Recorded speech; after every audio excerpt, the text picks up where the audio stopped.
Hey everyone, it's Alicia from AMBY. I'd like to welcome you to our interview with Yellowcard. You're now on the road with your friends in Newfound Glories. How have the shows been treating you so far? So good. These are like definitely the biggest shows we've played in a long time. And I mean, they wouldn't be as big as they are if we weren't doing them with Newfound Glory. Yeah. So sold out quite a few of them. I think there's only been maybe 2 or 3 that didn't sell out, and a couple of those were only like 40 or 50 tickets away. So really close. We sold out some big ones like Philly and New York. I think Toronto. I think tonight might be pretty close, if I'm not sure, but already. Would not surprise and me. I think it is, and we never sell out in Toronto. So it's just, I mean, I think the package is just such a cool, special thing for fans that people are really coming out to make sure that they get to see this show. And I've never seen a tour, I don't think, where the online response, you know, when I'm looking through mentions on the band Twitter accounts and things, like people just saying, I've seen you play 10 times. That was the best show that I've ever seen you play. Oh, that's and, awesome. and a lot of it is because you were with me, you know, because it was just the whole night was so amazing. Yeah. And so we probably should have done this a long time ago together. But Chad from Newfound Glory says every night on stage how it's kind of almost cooler that we're doing it now. You know, we've both been touring for 15 plus years, and the fact that we are selling out all these shows at these bigger venues and doing it this far in together, I think there's almost a little bit more magic to that than there would have been if we had done it in 2004 when, you know, both bands were kind of on top of the world and in the mainstream and all that crazy stuff that was going on. So I think it's kind of a testament to fans that have stuck with both bands for this long. And it's doing what we hoped it would do. You know, we both, when we planned this tour, we were really hoping that it was going to be a home run, and it seems to be. So we're really, really excited. That's really good to hear. With such an extensive back catalog, when it comes to compiling set lists and stuff, is that difficult for you guys to kind of have it down? It's so hard. Yeah? Yeah, I'd say, like, you're never going to make everybody happy, so you just don't. I mean, it's not going to happen. You know, we have 70 minutes to play on this show. Somehow Newfound manages to cram in like 18 or 20 songs in 70 minutes. Okay. I don't know how they do it. How many do you fit in? We do 14. Okay. There's no way. Like, we actually were for a couple of shows, we were trying to do 15. Yeah. And we didn't even have a minute to like breathe or talk or anything. So I don't know how they do it. Yeah. God love them. they rip. But you know, choosing 70 minutes worth of songs over whatever it is, 7 or 8 records, it's really hard. I think the hardest thing is, and I catch a lot of flack for this, a lot of people want to hear songs from the very, very, very first record. And it's such a hard thing to explain to fans coming to shows. Like, the amount of people that are interested in those songs is so finite.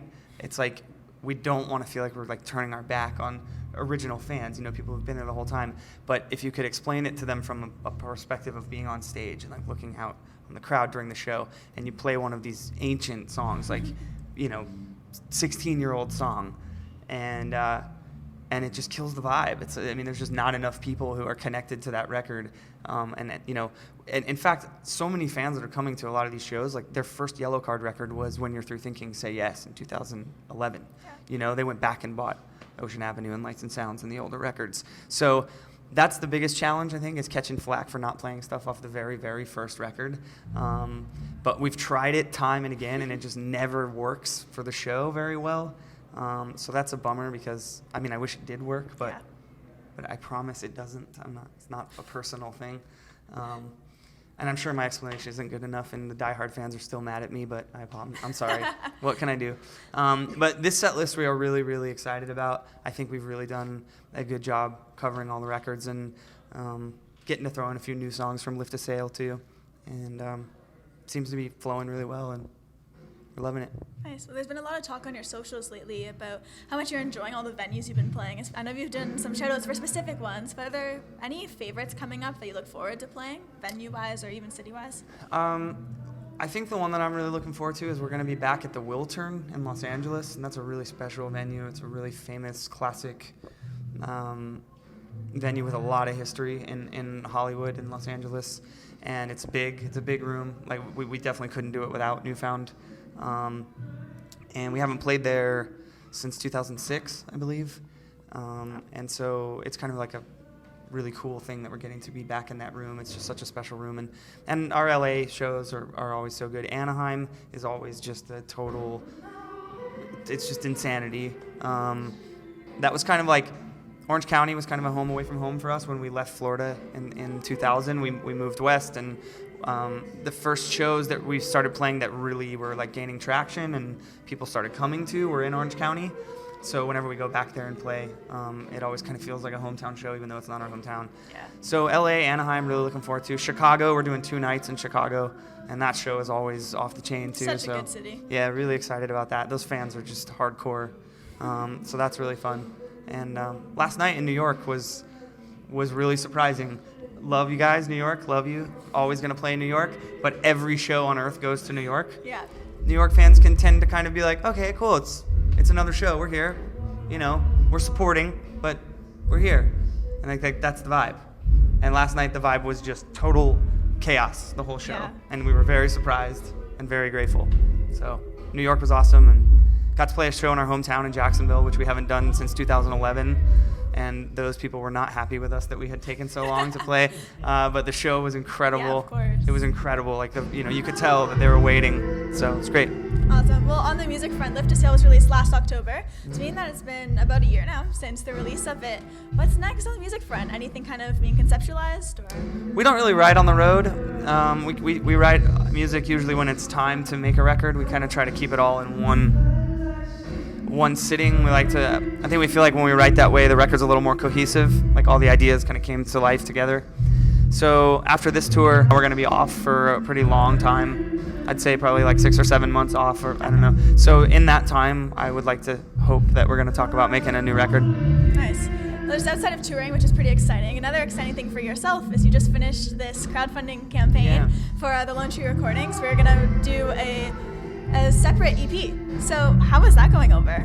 Yeah, I mean, the EP isn't necessarily the focus of why I did the project. I'm hoping to, I'm going to be making a little EP with some friends in Nashville where I live for sort of a side project that's kind of exclusive to people who backed the campaign. But the real project here is a recording studio that I'm hoping to move forward in life. As I think we were talking about how I'm old and gray now. Not young and spry, and so as I move forward in life, I've really found that I think I have a real passion for making records, and I think a lot of that is I love working with young artists. I love kind of like getting in there and coaching them up and helping them make their songs great, and I'm not necessarily like the guy who's into turning all the knobs all day long. Yeah. I'm really learning a lot about that. I wish I had time to go back to school, to be honest, but what I love is the song. And so I'm hoping to be able to bring bands into the studio and have it be a place that's really creative and inspiring and be able to make records for people and do that going forward. Well, you decided to build and create the studio in Nashville. And of all spots, why did you decide that's going to be the place where I want to start this massive thing? Well, I moved to Nashville just over a year ago, and I've wanted to be there for a long time. I'm from the South in the United States, and Nashville's the closest place to home that feels like home, but also gives me the ability to work at a high level. Gives me the ability to be involved in music every day, all day. The music scene there is expanding so far beyond country music, which has always sort of been king there. But so many writer-producers and artists are moving there that don't play country music, and there's a lot of opportunity there. And so for me, it's like I said, it kind of feels like home because it's really southern there, and it's my vibe that I love. But there's a lot of work there, and so I'm really happy there. I love it. Nice. And just one last thing I wanted to ask about the new studio is when you hit that crowdfunding, the limit that you were going for, the reach. What did you feel when that initially happened? It was mind blowing. But the most mind blowing thing was that the last night of the campaign, it was going to end while I would still be asleep. We were actually out having some adult beverages that night, so it was very likely that I was going to sleep in a little late the next day. All right. And so I woke up, and when I woke up, it had gone to be like 30% overfunded. Wow. What I was originally hoping to reach. So it's just amazing, and like to have that kind of support. Crowdfunding can be a kind of a sketchy thing because you don't know how people are going to feel about, everybody thinks we're millionaires. To be honest, that's just a fact. Like, I got into kind of like an unfortunate online spat with what I thought was a friend in another band, talking to some and he and another fan of his were talking, and this fan decided that because he saw on Google that I was worth $1.5 million, which I'm absolutely not worth $1.5 million, that I just, I should be able to do this on my own. And, there's just that misconception. I think you get a song on the radio once and then you're just, you made it for life. And that's not true. We're out here busting our ass, every day working really hard to make a living. And the studio is an extremely expensive endeavor to do it right, and I really want to do it right. I want to make it be a place where we can really make great records, like not just a laptop and an inbox. I want to make a real record. So it took a lot of thought, and I put a lot into it, I think, to be able to think of, like, what can I do that's right to give back to the people who want to give to this project and support it. And like I said, it was like 30% overfunded, so I feel like it was an incredible experience for me and the fans. We got to talk all the time, like I was messaging with the fans throughout the whole project, And every day we do meet and greets here on the tour, and I haven't gone a day yet where 2 or 3 people haven't come through and just been like, hey man, congratulations on the Lone Tree. It's so awesome, and I supported, That just feels amazing. So, that whole fear of, like, does it look like I'm grubbing for money kind of went away pretty quick, because we really are making something great here. Yeah, for sure. That's awesome, Mira. Just to wrap everything up today, for your fans who are going to be viewing the interview, anything you want to say to them? This is a Canada thing, right? Well, everyone, global. Oh, okay, all right. Whoever. Well, yeah, thank you. Thank you. All you can ever say is thank you. We've been a band I've been in this band 15 years this year. Next spring will be 16, and I could have never imagined that, I'd be able to do this at this level for this long.